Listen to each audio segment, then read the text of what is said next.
Vision আয়োজিত গান, কবিতা, সাহিত্য ও আড্ডার এক অভিনব অনুষ্ঠান আজকের ভাবনা। অনুষ্ঠানে উপস্থিত থাকবেন বিশিষ্ট আবৃত্তিকার তাপস নাগ। অংশগ্রহণের জন্য যোগাযোগ করুন স্ক্রিনে দেওয়া নাম্বারে। অনুষ্ঠানটি দেখুন প্রতিদিন সকাল 7:30। নমস্কার, আমি তাপস নাগ। প্রতিদিনের মতো শুরু করছি চ্যানেল ভিশন আয়োজিত আপনাদের প্রিয় অনুষ্ঠান আজকের ভাবনা।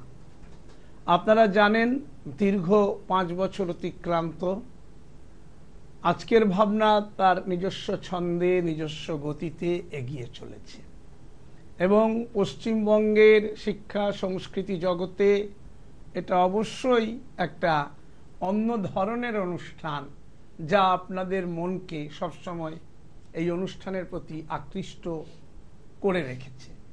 এটা অবশ্যই আমাদের গর্বের বিষয় এবং চ্যানেল ভিশনের পক্ষেও এটা গর্বের বিষয়। তো আজ আমাদের অনুষ্ঠান, নতুন করে বলার কিছু নেই, আপনারা দেখছেনই, জানেনই। গান, কবিতা, সাহিত্য, আড্ডা, আলাপ আলোচনা এমন কিছু বিষয় নেই যে এই অনুষ্ঠান থেকে অনুষ্ঠানে পাওয়া যায় না।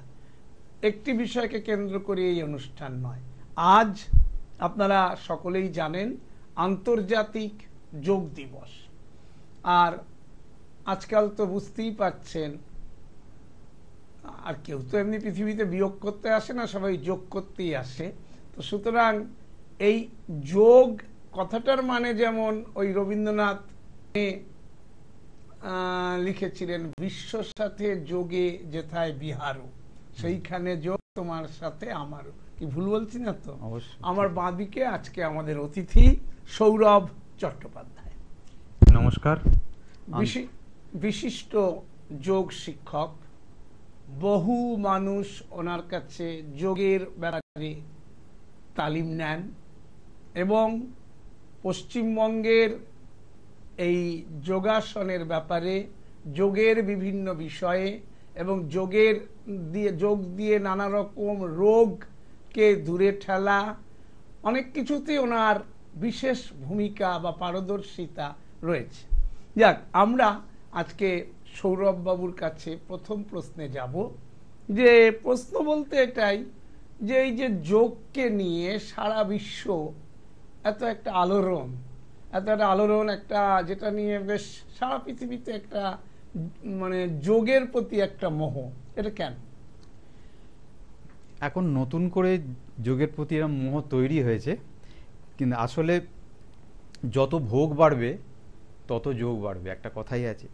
কেন যোগ কি মানুষকে একমাত্র এই ভোগের থেকে মুক্তি দিতে পারে। ভোগ একটা করতে করতে তার একটা সার্টেন লিমিটেশন আছে, তারপর তাকে যোগে আসতেই হবে।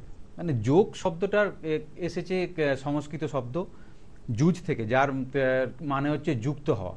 যুক্ত হওয়া মানে প্রকৃতির সাথে আমাদের নিজ যুক্ত হওয়া, শরীরের সাথে মনের যোগ, আত্মার সাথে মনের যোগ, শরীরের যোগ। তাই এই যে যোগ, এই যোগটা আমরা একদম মাতৃগর্ভ থেকেই করে আসছি।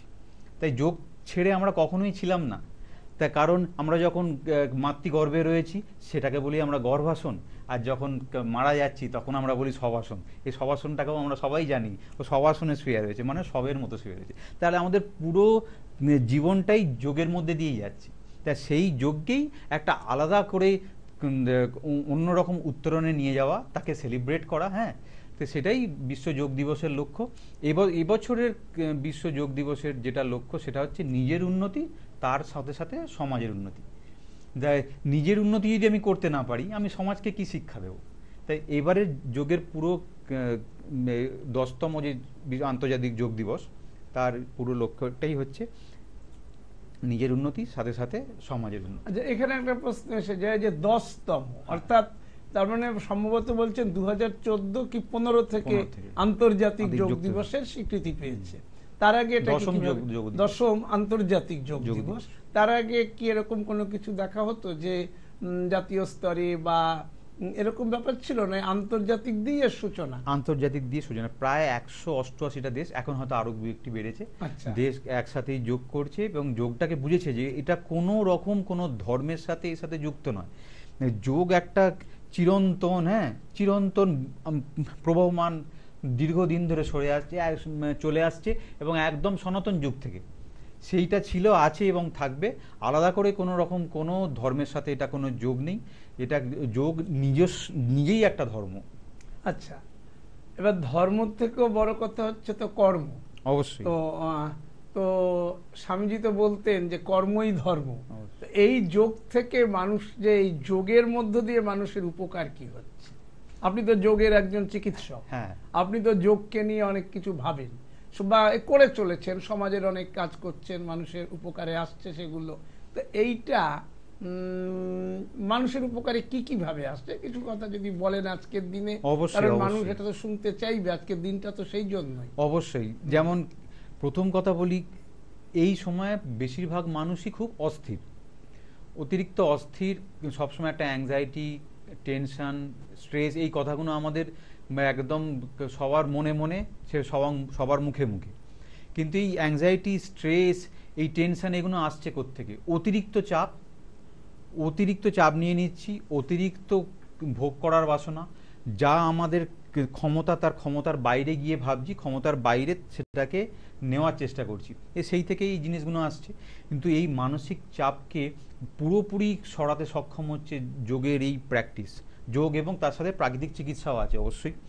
তা এই প্র্যাকটিস পুরোপুরিভাবে এগুলোকে কমানোতে সক্ষম।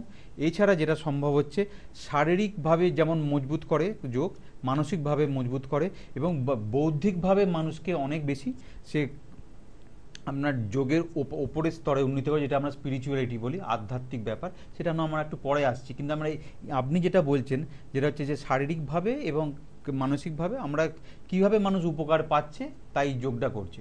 দেখা যাচ্ছে যে হেন কোনো রোগ নেই যে যোগের মাধ্যমে ভালো হয় না।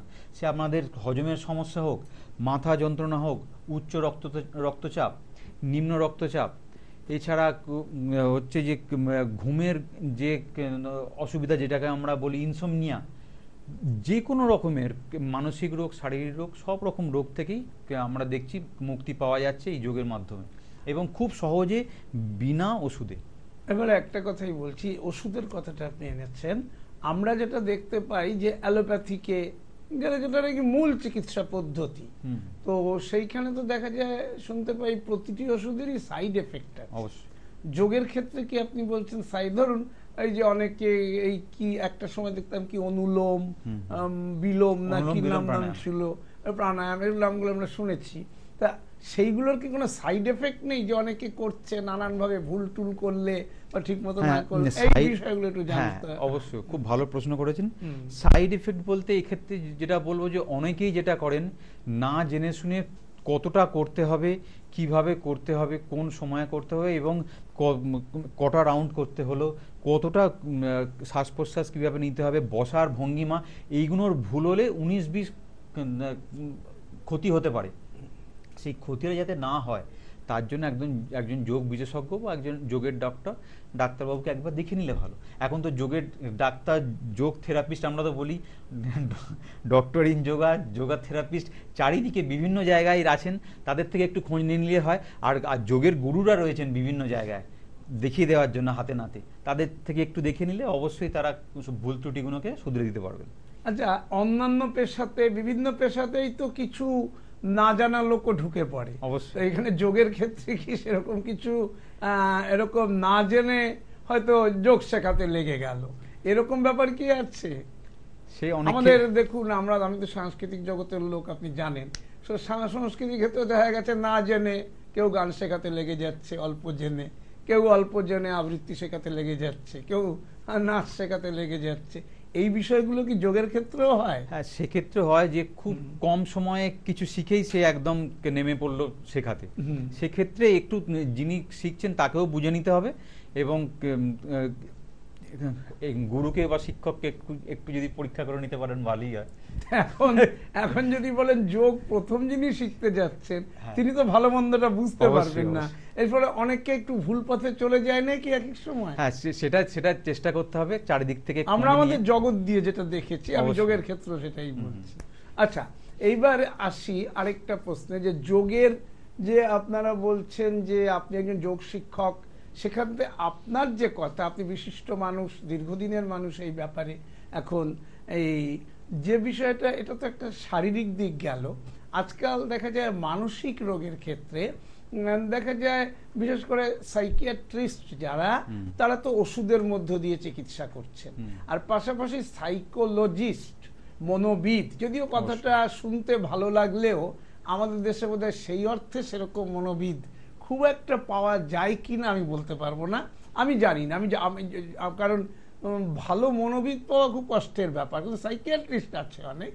কিন্তু প্রশ্ন হচ্ছে যে মনোবিদ বলতে উনি তো কথার মধ্যে, কনভারসেশনের মধ্য দিয়ে সবকিছু সারাচ্ছেন, কিন্তু যোগের ক্ষেত্রে এই যে মানসিক ব্যাপারগুলো, আপনারা তো ওষুধহীন, তো ওষুধহীন একটা মনোবিদ শুধুমাত্র কথা দিয়ে মানুষকে একটা জট ছাড়িয়ে তাকে, একটা মানসিক রোগীকে খুব ভালো জায়গায় নিয়ে আসছে, এটা কিন্তু বেশিরভাগ ক্ষেত্রেই দেখা গেছে ফল খুব ভালো পাওয়া যায় না। কোনো মনোবিদরা আমাকে সেক্ষেত্রে ক্ষমা করতে পারেন, কারণ আমি বিভিন্ন জায়গা দিয়ে যে বিষয়গুলো আমরা দেখেছি, তা কারণ আমাদের অভিজ্ঞতার আলোকে আমরা দেখেছি। তো সেখানে যোগের ক্ষেত্রে কি শুধু যোগের মধ্য দিয়ে একজন মানসিক রোগীকে সুস্থ এবং একেবারে মানে ভালো করে তোলা সম্ভব কি? অবশ্যই। তাকে একটু বলে দিই যে অনেক বিখ্যাত সাইকোলজিস্ট যাকে বলেন, মনোবিদ, তাদের সান্নিধ্যে আমি এসেছি এবং খুবই ভালো ভালো মনোবিদ, হ্যাঁ, তারা অনেক বড় বড় রোগ থেকে মানুষকে বের করে এনেছেন।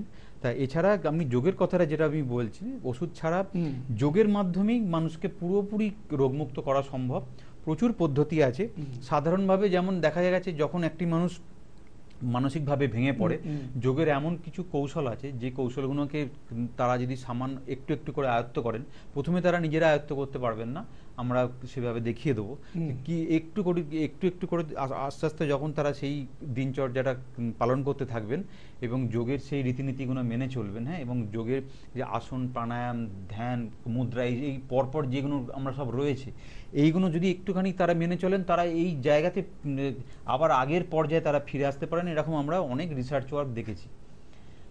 তাই একটুখানি আমি সামান্য জিনিস বলে দিই, যে মানুষটি খুব টেনশন অ্যাংজাইটিতে ভুগছে, সবসময় ভয় ভয়ে থাকে, তিনি যদি একটুখানি পিঠে ঠেসান দিয়ে বসে একটুখানি শ্বাস নিয়ে, নাক দিয়ে শ্বাস নেওয়া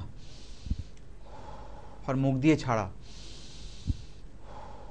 এরকম যতক্ষণ না তার বুক থেকে ভার বোধটা নেমে যাচ্ছে, তার ভেতরে ভেতরে অস্থিরতাটা কমছে, যদি 10টা 15টা বা 20টা করতে থাকেন, আস্তে আস্তে দেখবেন তিনি এই সহজ একটা শ্বাস প্রশ্বাসের ক্রিয়া তাকে অনেকটা উপকার দেবে। এই সাথে সাথে আপনি যেটা বলছিলেন, যেমন অনুলোম বিলোম, অনুলোম বিলোমের যে ধারাটা, সেই অনুলোম বিলোমের নিয়ম হচ্ছে আমাদের ব্রেনের লেফট অ্যান্ড রাইট হেমিস্ফিয়ার, ওই দুটোকে একটা ইন্টেলিজেন্ট আর একটা আপনার হচ্ছে ব্যালেন্স করে। কীভাবে? একটা ইন্টেলিজেন্সের সঙ্গে আমাদের যে ইমোশান, এই দুটোকে ব্যালেন্স করে।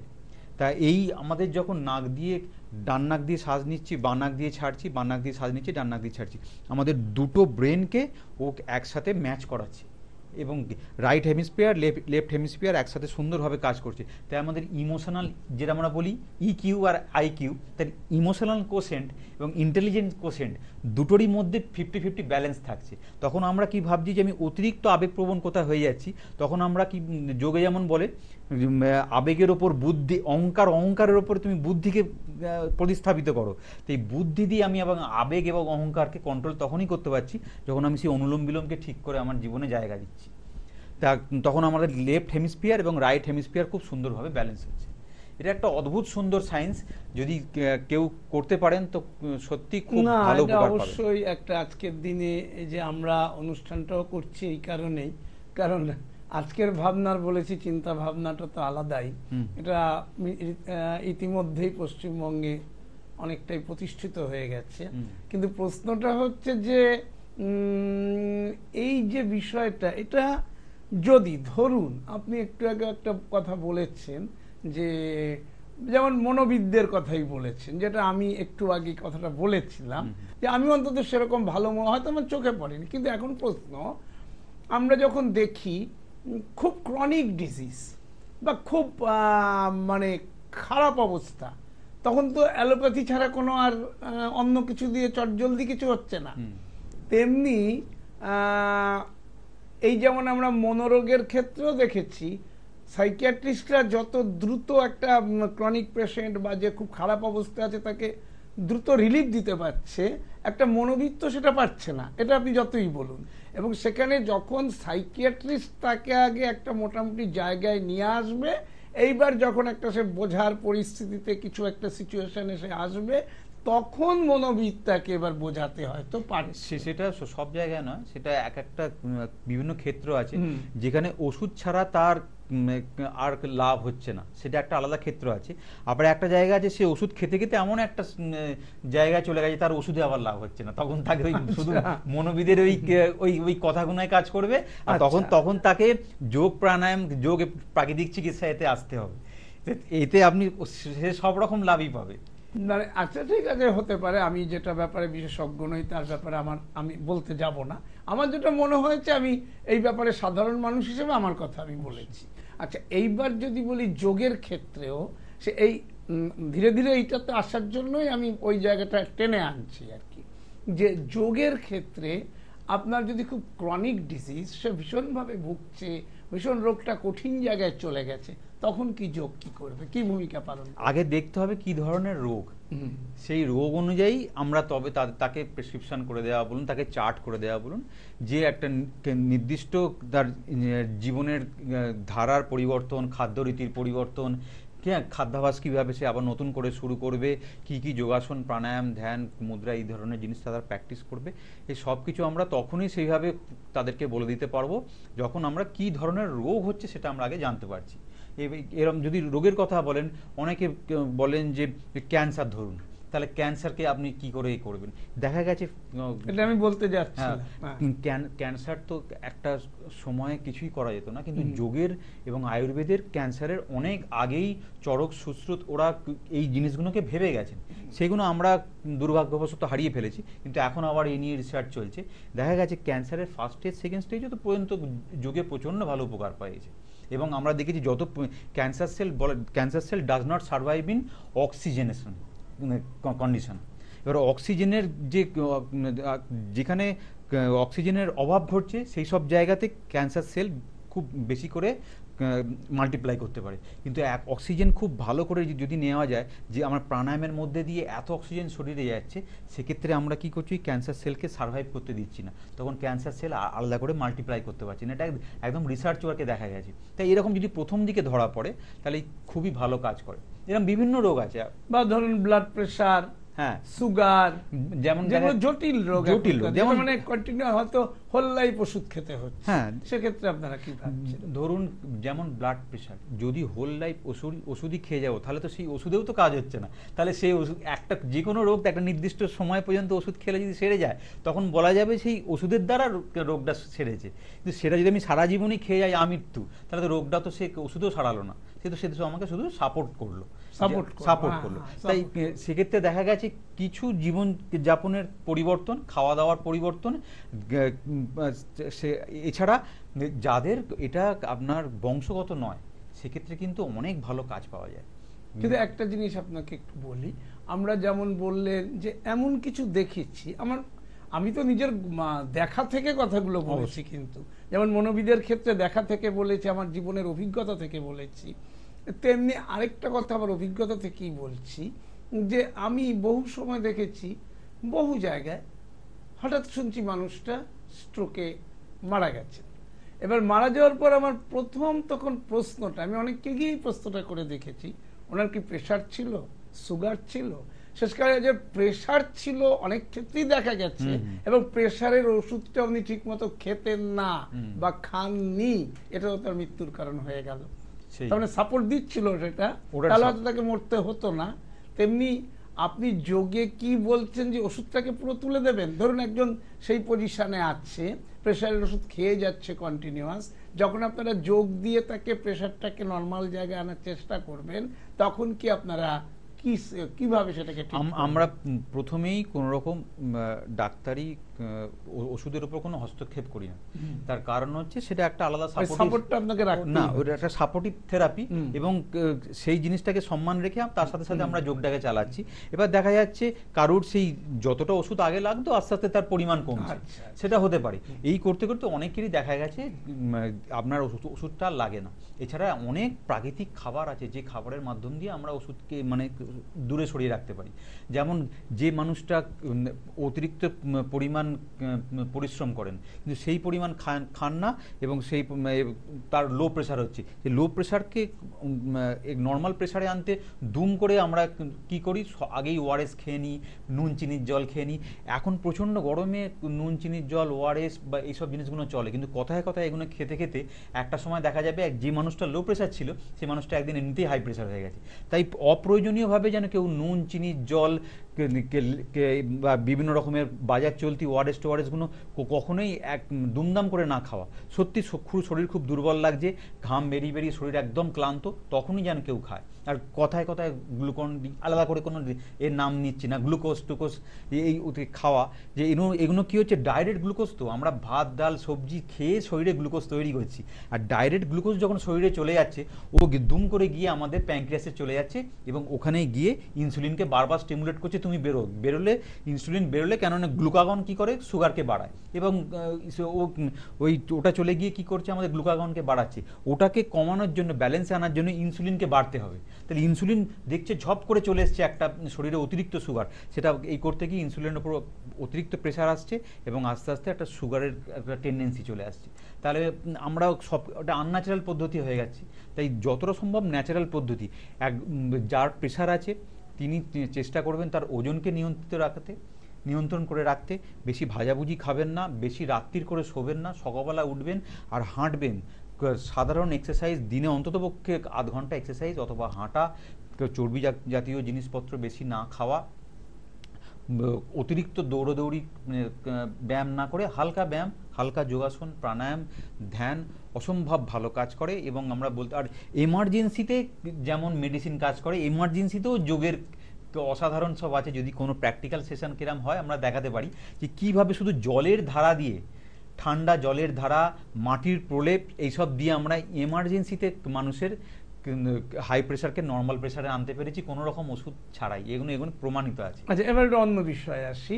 যেমন দেখা যায় বহু সাধক বা বহু আমরা, যেমন ধরুন সবার আগে আমি যদি ত্রৈলঙ্গ স্বামীর নাম, অবশ্যই তিনি তো 300 বছরের উপর বেঁচে ছিলেন, 269 বছর। 269।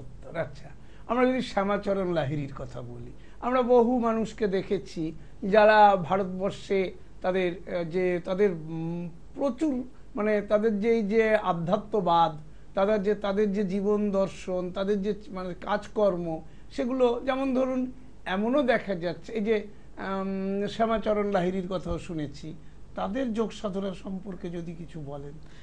এনারা তো খুব নমস্য ব্যক্তি, মানে যোগের কথা বলতে গেলে এই বিখ্যাত মানুষ, এই মহান ব্যক্তিদের কথা আসবেই। শ্যামাচরণ লাহিড়ীটা যেমন বাবাজি মহারাজকে উনি পেয়েছিলেন সেই সময়, যা তেমনি ত্রৈলঙ্গ স্বামী সবাইকে আমরা জানি 269 বছর বেঁচেছিলেন। এর পেছনে একটা অসাধারণ সায়েন্স রয়েছে। আমরা গ্যালাপোগাস কচ্ছপ দেখেছি, পার সেকেন্ডে একটা করে শ্বাসবায়ু পড়ে বা তার থেকেও কম। তেমনি দেখা গেছে যে আমাদের ত্রৈলঙ্গ স্বামী মহারাজ, ওনারও সারা একটা মিনিটে একটা মাত্র শ্বাস পড়তো। তা যত কম শ্বাস পড়বে তত বেশি প্রাণবায়ু দীর্ঘদিন ধরে থাকবে এবং অনেক দিন ধরে থাকবে। আমাদের তো 70, 72, 80, 85 কোনো ঠিক নেই। সেটাকে এই কন্ট্রোলের ক্ষমতা, এটার নামই যোগ। আর উনি প্লাবনী মুদ্রা করতেন, প্লাবনী মুদ্রার দ্বারা ভেসে থাকা যায়, সেই জন্য প্রচুর পরিমাণে এয়ার নিয়ে পেটটাকে ফুলিয়ে রাখতেন, রেখে এরমভাবে সবাসনে ভেসে থাকতেন জলের ওপরে। তাই এই জিনিসগুলো প্রচুর মানুষ দেখেছে, কিন্তু কটা মানুষ সেটাকে নিয়ে ভেবেছে, সেই শুধু নমস্কার করেই ক্ষান্ত থেকেছে যে অনেক বড় যোগী। তা কিন্তু এর পেছনে যে কত বড় রহস্য, এই রহস্যটাকে একটু উন্মোচন করে নিজেদের জীবনে নিয়ে আসতে পারলে অনেকটাই উপকার হয়। অত বড় যোগীর হতে না পারলেও তার মানে ধুলোর যোগ্য অন্ততপক্ষে হতে পারবো আমরা। না, আরেকটা যেমন শ্যামাচরণ লাহিড়ী, উনি তো মানে সূক্ষ্ম দেহে আবার আরেক জায়গায় হয়তো দর্শন, এগুলো তো সত্যি কথা অনেকের কাছে মনে হবে অলৌকিক বা অবশ্যই, কিন্তু এগুলো তো নিশ্চয়ই যোগের একটা ভূমিকা আছে। অবশ্যই যোগের একদম উচ্চ মার্গের জিনিস এগুলো। যেমন বাবাজি মহারাজ বলেন যে এখনো অনেকেই বলেন বাবাজি মহারাজ এখনো সূক্ষ্ম দেহে বর্তমান রয়েছেন, যে তিনি যে কোনো মুহূর্তে যে কোনো জায়গায় ধরা দিতে পারেন। তা এই জায়গায় আমরা যখন এতটাই ভোগবিলাসের জীবন নিয়ে পড়ে রয়েছি, সবকিছুতে আমাদের প্রমাণ চাই, প্রমাণ সেখানে একটা মুহূর্ত নিজেকে উপলব্ধি করার মতো কোনো সময় নেই। সেখানে ওই বড় বড় মানুষকে উপলব্ধি করবো কি করে আমরা, এইখানেই মুশকিল হয়ে যাচ্ছে। তাই সব জায়গাতে অর্থাৎ চিন্তা ভাবনা স্থূলতা বা দৈন্যতাই আমাদের ওই জায়গাটায় প্রবেশ করতে দিচ্ছে। অবশ্যই আগে সেই ধ্যানের আগের পতঞ্জলির অতগুলো স্টেপ আমাদের যেতে হবে, যম, নিয়ম, আসন, প্রাণায়াম, প্রত্যাহার, ধারণা, ধ্যান, সমাধি, এতগুলো 7খানা ধাপ পেরিয়ে তবে আমাদের সমাধিতে যেতে হচ্ছে। সেই স্তরটা না গেলে আমরা কি করে সেই অত বড় একজন বিখ্যাত মহাপুরুষকে বুঝতে পারবো। আচ্ছা, এবার আমাদের তো সময় শেষের দিকে আসছে, বুঝতেই পারছেন।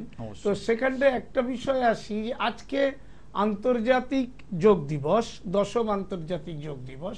তা এখন প্রশ্নটা হচ্ছে যে এই যে এতগুলো দেশে পালিত হচ্ছে, আপনি বলেন 188 দেশে যেটা পালিত হচ্ছে, সবচেয়ে বেশি সারা কোন দেশে বলে আপনার মনে হয়? সবচেয়ে বেশি তো আমাদের নিজের দেশেই বলেই মনে হয়। অবশ্যই আমাদের প্রধানমন্ত্রী তো এই ব্যাপারে অগ্রণী ভূমিকা, অবশ্যই উনি প্রথমে অগ্রণী ভূমিকা নিয়েছিলেন, এখন সবাই মেনে নিয়েছেন এবং বিভিন্ন দেশ করছে একদম জাত ধর্ম নির্বিশেষে সবাই এটাকে মেনে নিয়েছেন এবং উপকার পাচ্ছেন বলেই তো করছেন। না অবশ্যই অবশ্যই। তো আজকে যোগটা ক্রমশ দেখা যাচ্ছে প্রসারিত হচ্ছে। আচ্ছা, ভারত ছাড়া বিশ্বের অন্যান্য যে দেশগুলো, তাদের ভূমিকা কিরকম? তাদের সক্রিয় ভূমিকা আছে, তার বেশিরভাগই অন্যান্য বিভিন্ন জায়গাতে একটু আসন এই পশ্চারের দিকে গুরুত্ব দেয় বেশি। কেননা বিভিন্ন জায়গায় আমরা ছোটবেলা থেকে দেখি যে ওখানে যোগাসন হচ্ছে, যোগাসন মানেই যেন যোগ, তা তো নয়। যোগাসন হচ্ছে, আসন হচ্ছে যম, নিয়ম, আসন, এই 8টা ধাপের 3 নম্বর ধাপ। এছাড়া বাদবাকি সব মিলিয়েই একটা যোগ বলা হয়। তা অন্যান্য জায়গাতে এই যোগ, আসন, প্রাণায়াম এই জিনিসগুলোকে বেশি গুরুত্ব দেওয়া হয় যেহেতু, বা মেডিটেশনকে খুব গুরুত্ব দেওয়া হয়। কিন্তু আমাদের এখানে এই সনাতন ধর্মেতে এই কালচারটাতে, এই সংস্কৃতিতে আমাদের কিন্তু এই 8টা ধাপকেই খুব গুরুত্ব দেওয়া হয়েছে। আরেকটা কথা আসে যে যোগ যাদের ধর্মবিশ্বাস বেশি, যাদের আধ্যাত্মবাদ মানে চিন্তাটা বেশি, যারা মানে ঠিক সেই অর্থে নাস্তিক নন, তারাই কি যোগে বেশি আসেন? না, এখন যেমন নাস্তিক আর আস্তিকের চিন্তা হয়, এটাই ভুল হয়ে গেছে। মানে এখন পুরো জিনিসটাই চেঞ্জ, কনসেপ্টটা। এখন মানে স্বামীজিও বলে গেছেন যে নিজেকে বিশ্বাস করে সেই আস্তিক, যে নিজেকে বিশ্বাস করে না সেই নাস্তিক। কিন্তু নিজেকেই চেনো না, তুমি নিজেকে চেনো, তুমি কে, সেই বিষয়টা তুমি নিজেকে চেনো, আমি সে, তুমি সে, তুমি নিজেকে চেনা। অহম ব্রহ্মাস্মি যেমন বলেছে সব জায়গায়, সোহম বলেছি আমরা, বিভিন্ন উচ্চারণের মাধ্যম দিয়ে তো আমি বোঝা যাচ্ছে যে আমি ইউনিভার্সের সঙ্গে যুক্ত, কানেক্টেড, আমি বিচ্ছিন্ন কেউ নয়। তা এইভাবে যে নিজে ইউনিভার্সের সঙ্গে, এই বিশ্ব মহাজগতের সঙ্গে যুক্ত থাকতে পারে, সেই যোগের মধ্যে রয়েছে। তা এইভাবে তাহলে সেই আস্তিক, আর যে এটাকে মেনে নিচ্ছে না সেই নাস্তিক। আলাদা করে আস্তিক নাস্তিক সত্যি তো আমাদের বিশ্বের সমস্ত কিছুই তো আমাদের অবাক করার মতো। অবশ্যই, রবীন্দ্রনাথ তো লিখিয়েছিলেন, আকাশ ভরা সূর্য তারা, বিশ্ব ভরা প্রাণ, তাহারই মাঝখানে আমি পেয়েছি মোর স্থান, বিস্ময়ে তাই জাগে জাগে আমার প্রাণ। না গান কি কথাটা আমার মনে নেই মুহূর্তে, প্রাণ। তো সুতরাং এই যে জায়গাটা, অর্থাৎ সব মিলিয়ে এই যে মানুষের যে অর্থাৎ এই যে পৃথিবীতে আসা, আমরা তো অনেক কিছুই জানি না, সেখানে তো যোগের ওপর আস্থা না রাখার কোনো কারণ নেই। কারণ বহু মানুষ, বহু সাধক, আমরা ভারতবর্ষের এগুলো পড়াশোনা করলে প্রচুর জানার আছে। যাই হোক, আজকে এই আন্তর্জাতিক যোগ দিবসে আমাদের আমন্ত্রণে আপনি সাড়া দিয়েছেন এবং দীর্ঘদিন ধরে এর মধ্যে রয়েছেন। সৌরভ চট্টোপাধ্যায়, আপনাদের আগেই বলেছি, বিশিষ্ট যোগ গবেষক, যোগ শিক্ষক এবং যোগ নিয়েই তার সমস্ত ধ্যান, জ্ঞান, অনুপ্রেরণা। আপনাকে ভবিষ্যতে আবার একদিন আমাদের চ্যানেল ভিশন আয়োজিত আজকের ভাবনা আসার আমন্ত্রণ জানিয়ে রাখলাম। সেই সঙ্গে আমি তাপস নাগ, সৌরভ চট্টোপাধ্যায়কে সঙ্গে নিয়ে আজকের মতো আপনাদের কাছ থেকে বিদায় নিচ্ছি। যাওয়ার আগে যা বলি, আগামীকাল ঠিক সকাল 7:30 আবার দেখতে ভুলবেন না চ্যানেল ভিশন আয়োজিত আপনাদের এই প্রিয় অনুষ্ঠান আজকের ভাবনা। নমস্কার। নমস্কার, শুভ বিশ্ব যোগ দিবস। চ্যানেল ভিশন আয়োজিত গান, কবিতা, সাহিত্য ও আড্ডার এক অভিনব অনুষ্ঠান আজকের ভাবনা। অনুষ্ঠানে উপস্থিত থাকবেন বিশিষ্ট আবৃত্তিকার তাপস নাগ। অংশগ্রহণের জন্য যোগাযোগ করুন স্ক্রিনে দেওয়া নাম্বারে। অনুষ্ঠানটি দেখুন প্রতিদিন সকাল 7:30।